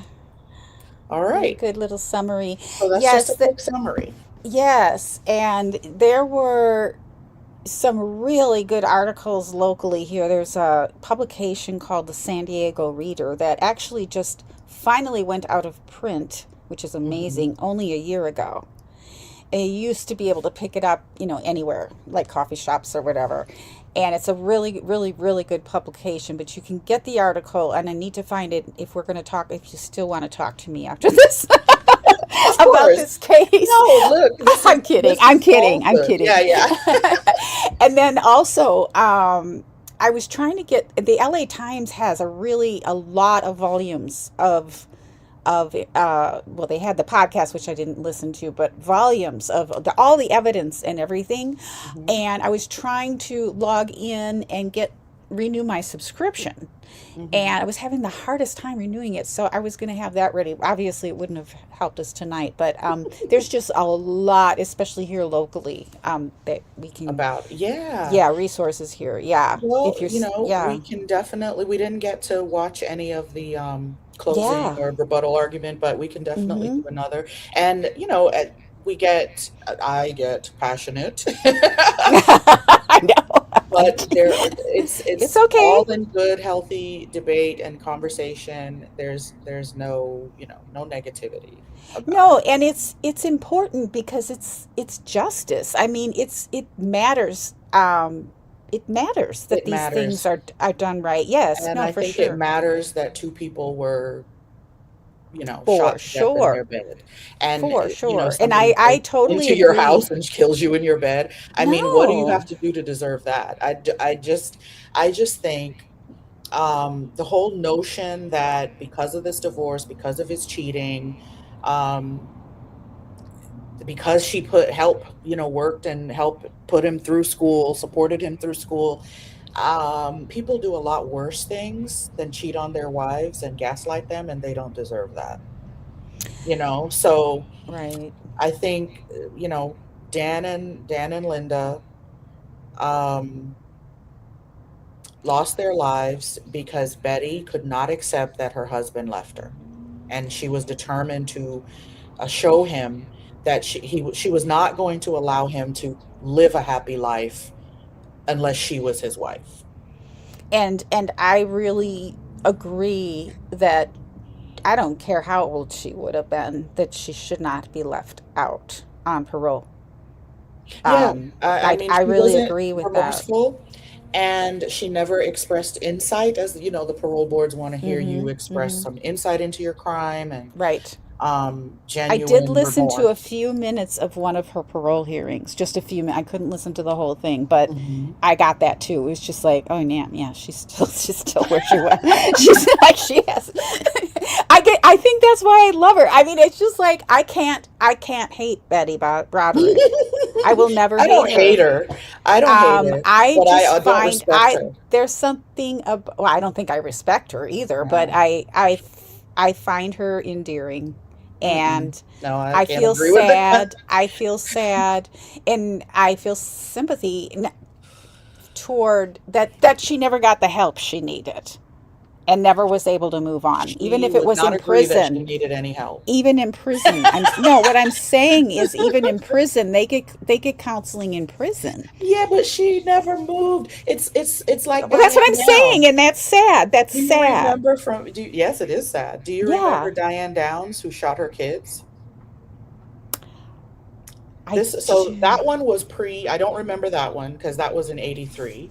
I gotta look up her face. But she's similar in that she has stayed in the same state of mind she had in 1983 all these Oh, years. right, And right. every parole hearing, she is still claiming, even though her daughter testified that mom shot us, she's still claiming some That man was a tried to carjack carjacker. them and shot Yes. her kids and shot Yeah. her. Oh my So gosh. I mean, Betty is classic that their state of mind never evolves. They stay stuck in that time. It's so sad. I mean, I don't know that much about Diane Downs, but I mean, when somebody kills a child or shoots her child, I have even Three of them. less. She shot all three Yes, of them. yes, yes. Yeah. I have even less when it's against any crime against a child. I don't care what it is, and I know, and I feel the same way about Betty's phone calls to her Oh, children. I mean, I feel that's the where she same way. I loses don't me. get me wrong, but yeah, I don't know. There's just something. I just She's found the charismatic. trial I get that. interesting. I get Well, that. maybe I found the trial quaint. I don't know. There was just something about it that I found very entertaining to watch. Mistrial fodder all over the place. Oh my gosh! I mean, it was an old trial. It's 34 years. That this 34 years old. The 91 trial. So I just thought it was interesting to see all of the changes Yeah, just in 35 years that we have in trials today and live streaming and all that. So, and just even if they're not live streamed, the way that things are presented, I think they got by with a lot in that courtroom. And today it wouldn't I have been agree. anything I like agree that. about the Yeah. mannequins for Oh my sure. gosh, so much. It was just That like, is are you so kidding me? prejudicial. That's the word I was looking That's the for. word. That was Yes. very prejudicial to Oh leave my those mannequins there gosh. like that for so long. Absolutely. Yeah, I agree totally. That was not cool. Hi, True Crime Wifey. So Yes, good to see you guys. hello. Thanks for dropping in. Hmm. We're closing down now because we've been, at Blabbing. each other's throat about Betty Broderick She's for like, two show me hours the now. evidence. I'm like, I didn't know that was the I'm like, assignment for where's the tonight. evidence? Where is it? Because it's just classic, like a state of where the media narrative has overtaken the actual evidence that was Hmm. presented at her trial. I You know know, what and I I'm mean? sorry to disappoint you that I found her somewhat charming. I'm like, I didn't mean to. It's just the way I feel, and I'm surprised I feel that way, to be honest. No, And but a Top lot of Cat people is do. asking, was Betty unhinged on the stand? Not really. I mean, it depends on how you describe are defining unhinged. She was She was not Betty, unhinged. What I right? think I was saying, Top Cat, before that, I believe her testimony is what helped her to Yeah. not be convicted of first degree murder. So I do think, most of the time they tell defendants, especially guilty ones, because she wasn't denying that she shot them. Mm-hmm. But Yeah. she was She basically, confessed. yes, she turned herself in. But I think her showing her emotion to the jury, her talking about her life with Dan and when she first Mm-hmm. found out about Linda Kokina, I think when she tells her story, you do get pulled in. You do feel for her to Mm-hmm. some extent. But then, as the jury, the members that were interviewed after the conviction said, she got her credibility took major hits on cross because she was caught in inconsistencies and yada yada. So she wasn't unhinged. She came across well. She said what she wanted to say. And she described her memory of what happened when she walked into the bedroom. Well, and my impression of Betty, what I started out saying, which I'm sure Nadine really appreciated, was that I mean Betty was exactly who she is. She was authentic to herself on the stand, and I think that's what I think. At least for myself, I can't speak for other people, but I think people find somewhat endearing about her, even though she was Endearing confessing. is the right She's word. she's confessing to murder, right? But But she's telling you why, and so it's like, well, about that, she's being honest. for I those mean, who didn't aren't familiar with this case, the first thing I would recommend is watching the opening statements. the state and the defense. But during the opening statement, the prosecutor plays excerpts of Betty's phone calls with her 11-year-old son, and maybe with Rhett too. I'm not sure. I don't remember. But she had two young sons who were underage at the time of the killings. The two older girls were grown. Um, and the And that's conversation, unhinged. That was unhinged. Like way Betty, unhinged. that was Betty Unhinged being isn't even unhinged. doesn't Yeah, even begin to right, describe right, what the way she was talking to her child on the phone and the right. things she was telling him to do. Mm-hmm. It made him go cut chunks of his hair out in the bathroom, saying he was trying to get the pain out of his head that his mother put in his head. Okay, no 11-year-old should be going through that. Okay, and this is what Betty did to her children. So that's where she loses me. So I recommend folks start there. Start with the opening statements, when they discuss what evidence is going to be presented, and listen to those calls. It's very hard to hear the calls of her talking to Rhett and to Danny, and the foul language she's using, and there's no excuse for that. That's all I can say. Mm-hmm. Mm-hmm. No matter how someone has hurt you, there's no excuse for you doing that to your children. Yeah, she was cray cray. I mean, by then she Yes. was just she had lost it. She clearly had lost it, and that's Yeah, not I don't know okay. that she's endearing. I would say charismatic. Well, she's endearing to You me. find her endearing. Yeah. I find her charismatic. Mm-hmm. Mm-hmm. I don't feel any sympathy feelings for her after hearing those calls with Rhett and with Mm-hmm. Danny. I That's where Betty loses my respect and Sure. my sympathy. It's just Mm-hmm. gone.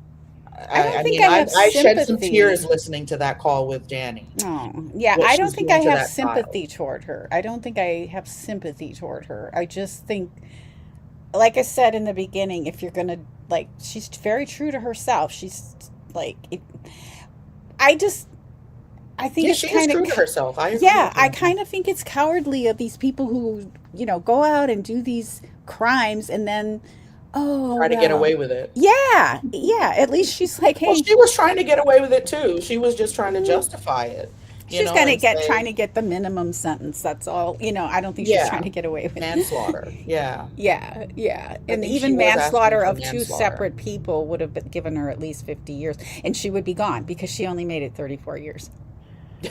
Right. So, But she had parole. She could have been paroled. ah, And if she had pretended that she had some remorse and insight, she may have gotten parole. but she didn't even do that. But she That's couldn't what I'm even do saying. that. That's why I find it endearing. It's like, Yeah, at least she she wasn't didn't doing it. get, yes. And it's these people who get out that freak me out. They're more scary than, I don't think she should have gotten out. I don't think she should have gotten Right. parole. So, no, she's an interesting character. That's all I can say. But it was really fun. It was really neat to see a trial 35 years old. Yeah. Yeah, yeah. And thank you again for joining me because, again, it was just going to be me yakking. So I'm grateful that I had somebody to, you know, Ah, well, yeah, thanks. discuss it with. And thanks so Yeah, much for spending the time you did this week watching, catching up on stuff, and joining. And I hope we can chat about more stuff for sure. For sure. together. I've gotten, and thank you again for inviting me and for reintroducing me to this because I'm going to pay more attention and try to get through the whole trial.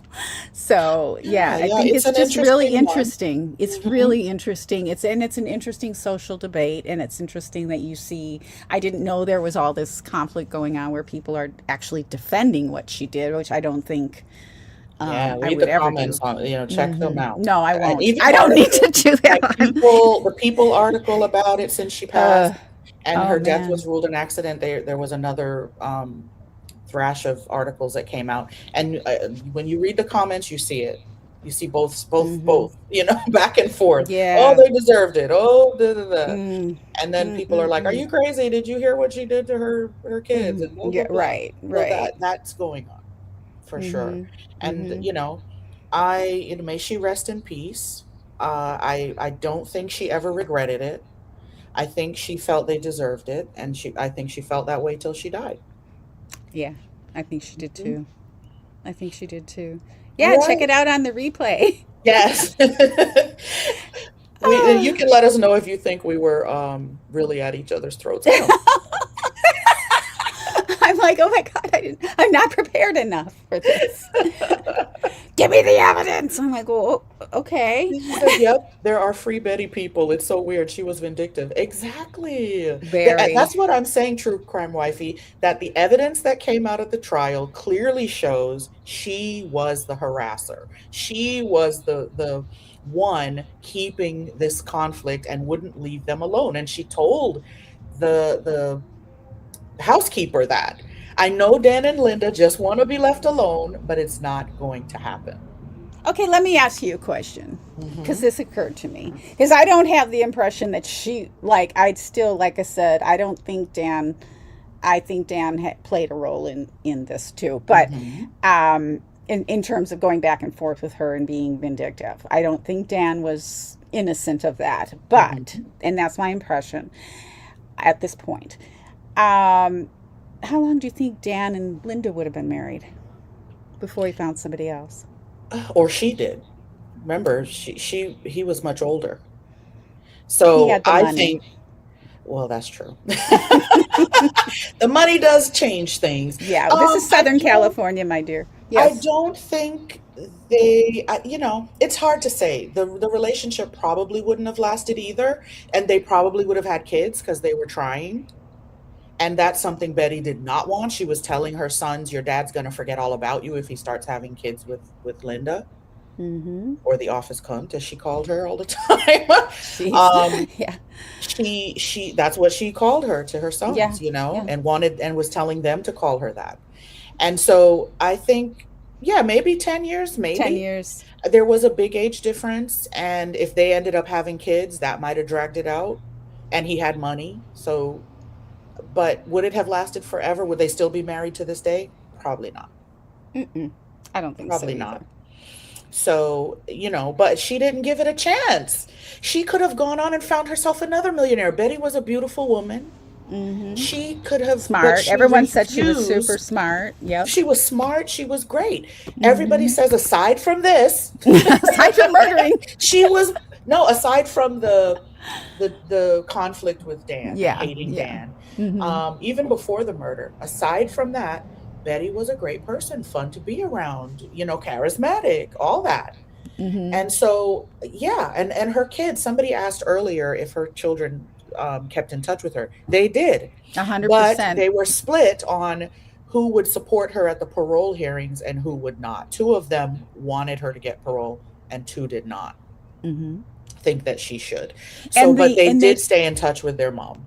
and they had a relationship even when they were testifying against her on the stand. They were like, I have a normal relationship with my mom. She's still my mom. I love her. So there Yes. wasn't even a time when her children abandoned Except her. for the murder stuff. She was a cat's right Right. dog. Exactly. But you know what we're saying. She Mm-hmm. there were different sides to her. And this, Dan leaving her just brought out the worst side of her. Mm-hmm. The And absolute you worst. have to remember, Betty was a Catholic wife, uh, getting pregnant all the time, supporting, not believing in divorce, that type of thing. So that was the culture that she was from, as far as having identity outside of Dan. So that's all well and good now, but she was a little bit more old fashioned, right? Yeah, and she told someone, that little fucker was mine and he's gonna stay mine. She was a narcissist. The Well, psychiatrist testified he diagnosed her narcissistic personality and histrionic right. personality disorders. I So, would think that even that was, I would think that her diagnosis might have been even more than that. Like, wouldn't you have to be probably kind of psychotic? borderline Yeah, personality. Well, he didn't go that something. far, but she was definitely not normal.